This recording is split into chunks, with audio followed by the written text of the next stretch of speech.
Bear, বেয়ারের Bangla অর্থ হচ্ছে বালুক, আবার বেয়ারের বাংলা অর্থ বহন করা, তাই না? এখন এই দুইটা অর্থ ব্যতীত আরো অর্থ প্রদান করে এই শব্দটি, যেমন দেখো বেয়ারের সাথে যদি এ অথবা এফ যোগ করি তখন কি অর্থ দেয়? তখন অর্থ দেয় জিতে নেওয়া। ঠিক আছে, এই যে বেয়ারের সাথে আমরা প্রিপোজিশন যোগ করলাম, বা একটা ভার্ব, বেয়ার একটা ভার্ব না, বারবার একটা প্রিপোজিশন মিলা বেয়ারের ভার্বের অর্থ কি পড়ছিলাম আমরা? বহন করা। যেহেতু এটা কাজ, তাই এটাকে একটা ভার্ব, ঠিক আছে? ভার্বের অর্থ ছিল বহন করা, কিন্তু এখানে বেয়ারের সাথে এ অথবা অফ বসার কারণে বহন করা অর্থটা চেঞ্জ হয়ে জিতে নেওয়া অর্থ প্রকাশ করে। আর এইটা ভার্বের সাথে কিছু একটা বসে যে আলাদা একটা অর্থ প্রকাশ করে, সেটাকে বলে কি? Group verb. সেটাকে কি বলে? গ্রুপ ভার্ব, অথবা ফ্রেসালও বলা হয় এটাকে, ফ্রেসালও বলা হয়। তাহলে বেয়ার অ্যাওয়ে অথবা অফ অর্থ কি? জিতে নেওয়া। আবার বেয়ার উইথ, বেয়ার উইথ অর্থ আবার সহ্য করা। চলো আমরা বেয়ার অ্যাওয়ে অথবা অফ দিয়ে উদাহরণটি দেখি। এই হচ্ছে উদাহরণ। হি বোর অ্যাওয়ে অথবা অফ। অ্যাওয়ে অথবা অফ থেকে যে কোনো একটা ব্যবহার করলে কি আমাদের সঠিক সেন্টেন্সটা হবে, বা সেন্টেন্সটার অর্থ ঠিক থাকবে। He bore away all of 4 prizes in the annual sports, যার বাংলা অর্থ হচ্ছে সে বার্ষিক ক্রীড়া প্রতিযোগিতায় চারটি চারটি পুরস্কার জিতে নিয়েছিল। এখন অনেকেই বুঝতে পারছো বিয়ার এখানে এখানে কেন বোর, আবার অনেকেই বুঝো নাই। যারা বুঝো নাই, দেখো বিয়ার হচ্ছে কি? প্রেজেন্ট ফর্ম ভার্বের, তাই না? আর বোরটা হচ্ছে কি? ভার্বের পাস্ট ফর্ম। আচ্ছা, তাহলে বলতো কোন টেন্স? যারা আমার আগের ভিডিওটা দেখেছো অথবা যারা আগে থেকে জানো, তারা অবশ্যই বুঝে গেছো কি এটা পাস্ট ইনডিফিনিট টেন্স। কি জন্য? সাবজেক্টের সাথে সরাসরি কি আছে? ভার্বের পাস্ট ফর্ম। আর আমরা জানি কি সাবজেক্টের সাথে সরাসরি ভার্বের পাস্ট ফর্ম হইলে ওইটা কি হয়? পাস্ট ইনডিফিনিট টেন্স হয়। চলো এখন দ্বিতীয় উদাহরণটা দেখি। এটার বাংলা অর্থ কি পড়ছিলাম? সহ্য করা, তাই না? দেখো এখন যদি আমি একটা উদাহরণ দেখি,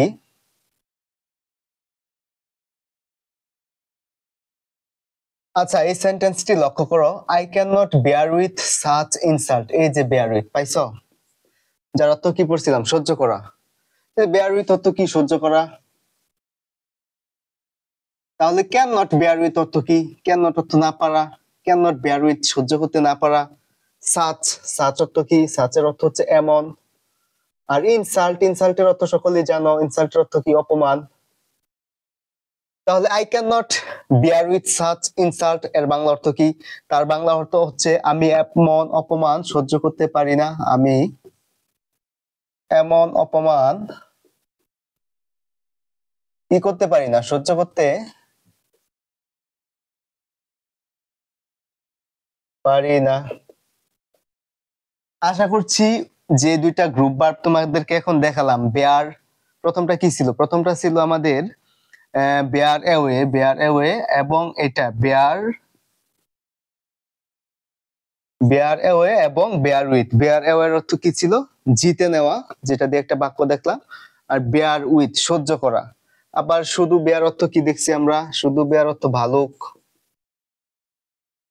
আবার বেয়ার অর্থ কি হতে পারে? বহন করা। সবই বেয়ারের অর্থ। একটা শব্দের সাথে জাস্ট একটু চেঞ্জ হওয়ার কারণে কত অর্থ চেঞ্জ হয়ে যায়, দেখতে পারছো? তারপর দেখো ব্লু। ব্লু অর্থ কি? ব্লু অর্থ হচ্ছে বাতাস বয়ে যাওয়া, যখন কাজ বোঝায় ভার্ব। আবার এ ব্লু, এ ব্লু অর্থ হচ্ছে আঘাত। তারপর আবার ব্লু অফ, এটা কি? Group verb. কারণ কি? দেখো আলাদা একটা অর্থ দিচ্ছে, বাতাস এবং আঘাত থেকে আলাদা একটা অর্থ, সেটা হচ্ছে নির্গত হওয়া বা নির্গত করা। তারপর আবার আছে দেখো ব্লু আউট। ব্লু আউটের অর্থ কি? ফু দিয়ে নিভিয়ে দেওয়া। চলো এখন একটা করে উদাহরণ দেখি। ব্লু অর্থ কি? বাতাস বয়ে যাওয়া, তাই না? দেখো দা ওয়াইন্ড ইজ ব্লোয়িং হার্ট, যার বাংলা অর্থ কি? যার বাংলা অর্থ হচ্ছে জোরে বাতাস বইছে। জোরে বাতাস বইছে, বলতো কোন tense? Subject, auxiliary verb plus ভার্বের সাথে আইএনজি। আর অক্সিলারি ভার্বটা প্রেজেন্ট টেন্সের হয়, এটা প্রেজেন্ট কন্টিনিউয়াস টেন্স। তারপর দেখো এবলো, এবলো অর্থ কি দেখছিলাম আমরা? এবলো অর্থ দেখছিলাম আঘাত। দেখো সুন্দর একটা উদাহরণ দেখো, দা boxer received a blow on his jaw. এটার অর্থ জানো কি? জ অর্থ কি? জ অর্থ হচ্ছে চোয়াল। চোয়াল তো চিনোই তাই না, দাঁত। এবলো, এবলো অর্থ কি পড়ছি? এবলো অর্থ পড়ছি আঘাত। দা বক্সার রিসিপ্ট, বক্সার অর্থ কি বলতো?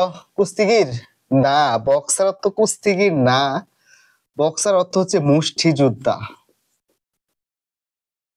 মুষ্টিযোদ্ধা।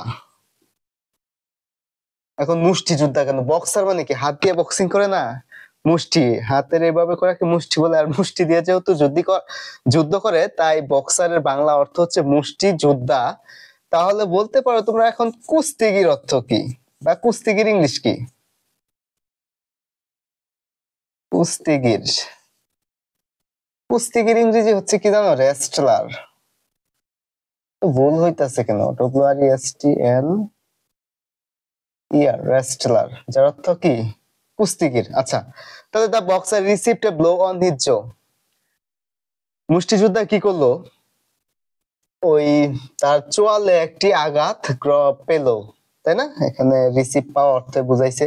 তাহলে মুষ্টিযোদ্ধা তার চোয়ালে একটি আঘাত পেল। তারপর দেখো আমরা দেখছিলাম কি, তারপর ছিল আমাদের ব্লো অফ, যার অর্থ ছিল নির্গমন হওয়া। সেটা দিয়ে একটা উদাহরণ দেখো, the engine blows off carbon dioxide. Blows off অর্থ কি পড়ছি আমরা? ব্লোস অফ অর্থ পড়ছি নির্গত করা। তাহলে অর্থ কি? ইঞ্জিনটি কার্বন ডাই অক্সাইড নির্গমন করে বা নির্গত করে। এখন এটা কোন টেন্স হতে পারে দেখো, দ্য ইঞ্জিন হচ্ছে সাবজেক্ট, আর ব্লো এখানে যেহেতু এটা টোটালি একটা গ্রুপ ভার্ব, সেহেতু এখানে ব্লো অবশ্যই কি মেইন ভার্ব বা ভার্ব। আর মেইন ভার্বের সাথে যেহেতু এস আছে, আর ভার্বের সাথে এস অথবা ইএস কখন বসে? ভার্বের সাথে এস অথবা ইএস কেবলমাত্র একটা টেন্সেই বসে, এবং সেই টেন্সটা হচ্ছে কি? সেই টেন্সটা হচ্ছে প্রেজেন্ট ইনডিফিনিট টেন্স। কখন এস বা ইএস বসে? প্রেজেন্ট ইনডিফিনিট টেন্সে। এখন প্রেজেন্ট ইনডিফিনিট টেন্স হলেই কিন্তু এস বা ইএস বসে না, অনেকেই জানো। টেন্সের যে সাবজেক্ট আছে, সাবজেক্টটা থেকে হতে হয় থার্ড পারসন সিঙ্গুলার নাম্বার। এখানে the engine third person singular number, ঠিক আছে? এখন বলতে পারো থার্ড পারসন সিঙ্গুলার কিনা এটা আমরা কিভাবে বুঝবো? একেবারে সহজ, আমি এবং তুমি ব্যতীত যত প্রকার সাবজেক্ট আছে সবই থার্ড পারসন, একজনকে বুঝাইলে সিঙ্গুলার। দা ইঞ্জিন একটা ইঞ্জিনকে বোঝানো হয়েছে, তাই থার্ড পারসন সিঙ্গুলার, আর ভার্বের সাথে এস আছে, তাই এটা কি প্রেজেন্ট ইনডিফিনিট টেন্সের অন্তর্ভুক্ত এই সেন্টেন্সটা। আচ্ছা, তাহলে এটার অর্থ কি পেলাম? ইঞ্জিনটি কার্বন ডাই অক্সাইড নির্গত করে। তারপর আমার দেখো ব্লো আউট অর্থটা রয়ে গেছে। ব্লো আউট অর্থ কি? ফু দিয়ে নিভিয়ে দেওয়া। চলো একটা উদাহরণ দেখো, সহজ একটা উদাহরণ। He blew the candle out. হ্যাঁ, এখানে ব্লি, এখানে আউট। আচ্ছা যাই হোক, ব্লি আউট এপাশ উপাশ বসলেও কোনো সমস্যা নাই, আমার অর্থ কিন্তু ব্লো আউটকেই দিচ্ছে, যা অর্থ ফু দিয়ে দেওয়া। এখন বলতে পারো এখানে ব্লো, বাট এখানে ব্লিউ কেন? ব্লো হচ্ছে কি প্রেজেন্ট ফ্রম, তাই না? ব্লিউ হচ্ছে কি পাস্ট ফ্রম। হি ব্লিউ সাবজেক্টের সাথে ভার্বের কি আছে? সরাসরি পাস্ট ফর্ম আছে। তাহলে কোন টেন্স? বুঝতে পারছো? ইয়েস, এটা হচ্ছে পাস্ট ইনডিফিনিট টেন্স। কারণ কি সাবজেক্টের সাথে সরাসরি ভার্বের পাস্ট ফর্ম আছে, যার কারণে এটা কি পাস্ট ইনডিফিনিট টেন্স। তাহলে বাংলা অর্থ কি দেওয়া হতে পারে? ক্যান্ডেল অর্থ কি জানো? মোমবাতি। ক্যান্ডেল অর্থ কি? মোমবাতি। তাহলে টোটাল সেন্টেন্সের বাংলা অর্থ কি? টোটাল সেন্টেন্সের বাংলা অর্থ হচ্ছে সে মোমবাতিটা ফু দিয়ে নিভিয়ে দিল। বাংলা অর্থটা এখানে লিখে দিই। হ্যাঁ, সে মোমবাতিটা, দেখো দা ক্যান্ডেল, এই জন্য মোমবাতির সাথে কি টি হবে বা টা হবে, ডেফিনিট আর্টিকেল নির্দিষ্ট। কি করে নিভিয়ে দিছি? ফু দিয়ে নিভিয়ে দিল। পাস্ট ইনডিফিনিট যেহেতু অতীতকালে কাজটা হয়ে গেছে। আশা করছি যেটুকু বুঝাইছি তোমরা বুঝতে পারছো। না বুঝলে অবশ্যই কমেন্ট করে জানাবা।